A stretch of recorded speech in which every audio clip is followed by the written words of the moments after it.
அஸ்ஸலாமு அலைக்கும் வரஹ்மத்துல்லாஹி வபரக்காத்துஹு. பொறுப்பாளர்களுக்கு கிடைக்கும் நற்கூலிகள். அல்லாஹுடைய தூதர் ஸல்லல்லாஹு அலைஹி வஸல்லம் அவர்கள் கூறினார்கள், நினைவில் கொள்க, நீங்கள் ஒவ்வொருவரும் பொறுப்பாளியே. உங்களில் ஒவ்வொருவரும் தமது பொறுப்பில் உள்ளவரை பற்றி மறுமை நாளில் விசாரிக்கப்படுவீர்கள்.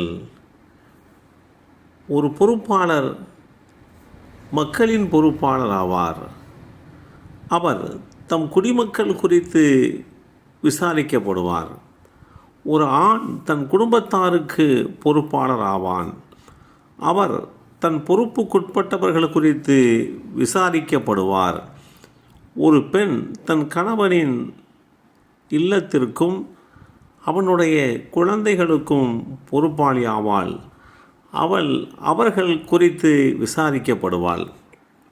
ஒரு பணியாளர் தன் உரிமையாளரின் செல்வத்திற்கு பொறுப்பாளி ஆவார். அவர் அது குறித்து விசாரிக்கப்படுவார். நினைவில் கொள்க, உங்களில் ஒவ்வொருவரும் பொறுப்பாளிகளே. உங்களில் ஒவ்வொருவரும் தமது பொறுப்புக்கு உட்பட்டவை குறித்து விசாரிக்கப்படுவீர்கள். இந்த செய்தி அப்துல்லாஹ் இப்னு உமர் ரலியல்லாஹு அன்ஹுமா அவர்கள் மூலமாக அறிவிக்கப்பட்டு ஸஹீஹ் முஸ்லிமில் 3733 என்ற எண்ணிலே பதிவு செய்யப்பட்டிருக்கிறது. ஒரு பொறுப்பாளர் அந்த பொறுப்பை சீராக செம்மையாக செய்து முடிக்கின்ற போது அவர் பல்வேறு வழிகளிலே நற்கூலி வழங்கப்படுகிறார். அபூ மூஸல் அஷ்அரி ரலியல்லாஹு அன்ஹு அவர்கள் அறிவித்தார்கள், நபி ஸல்லல்லாஹு அலைஹி வஸல்லம் அவர்கள் முஆத் இப்னு ஜபல் ரலியல்லாஹு அன்ஹு அவர்களையும் என்னையும் யமன் நாட்டிற்கு அனுப்பினார்கள். அப்போது எங்கள் இருவரிடமும், நீங்கள் இலேசானதையே மக்களுக்கு நற்செய்தி கூறுங்கள், மக்களுக்கு வெறுப்பூட்டி விடாதீர்கள், ஒருவரோடு ஒருவர் இசைந்து பழகி அன்பை செலுத்தி கொள்ளுங்கள், ஒருவரோடு ஒருவர் கருத்து வேறுபாடு கொண்டு பிணங்கி விடாதீர்கள் என்று அறிவுரை கூறினார்கள். இந்த செய்தி ஸஹீஹுல் புகாரியிலே 3038 என்ற எண்ணிலே பதிவு செய்யப்பட்டிருக்கிறது. தம்முடைய 2 தோழர்களையும் ஒரு நாட்டிற்கு பொறுப்பாளிகளாக அனுப்பி வைக்கின்ற போது நபி ஸல்லல்லாஹு அலைஹி வஸல்லம் அவர்களுக்கு வழங்கிய அந்த உபதேசம் குறித்து இந்த நபிமொழி தெளிவுபடுத்தி காட்டுகிறது.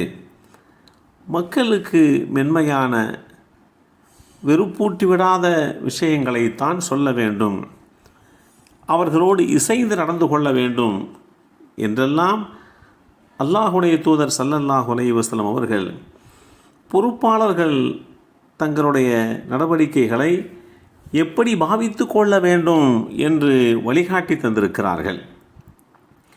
முறையாக தமது பொறுப்புகளை நிறைவேற்றுகின்ற போது அதற்கு பல்வேறு விதமான சன்மானங்கள், பல்வேறு விதமான நன்மைகள் இந்த உலகத்திலேயும் நாளை மறு உலகத்திலேயும் பொறுப்பாளர்களுக்கு கிடைக்க இருக்கின்றது.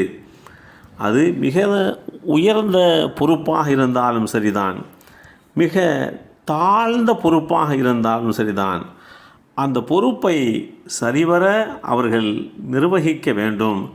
அதுதான் அவர்களுக்கும் நாளை மறுமை நாளிலே மேன்மையை பெற்றுத் தருவதற்கு துணை நிற்கும் என்கின்ற செய்தியைத்தான் அல்லாஹுடைய தூதர் ஸல்லல்லாஹு அலைஹி வஸல்லம் அவர்கள் தன் சமுதாயத்தினர்களுக்கு வழிகாட்டியிருக்கிறார்கள். இந்த உபதேசம் ஒரு மிகப்பெரிய பொறுப்பாளருக்கும், ஒரு குடும்ப தலைவருக்கும் தலைவிக்கும், ஒரு வேலையாள் பணியாளருக்கும் உண்டான உபதேசமாக எடுத்துக்கொண்டு அதிலே கண்ணும் கருத்துமாக தமது பொறுப்புக்கு உட்பட்டவை குறித்து நேர்த்தியாக செவ்வையாக ஒவ்வொருவரும் நடந்து கொள்ள வேண்டும். எல்லாம் வல்ல அல்லாஹு தஆலா நமக்கும் நம் சந்ததிகளுக்கும் அருள்வாளிப்பானாக. அஸ்ஸலாமு அலைக்கும் வரஹ்மத்துல்லாஹி வபரக்காத்துஹு.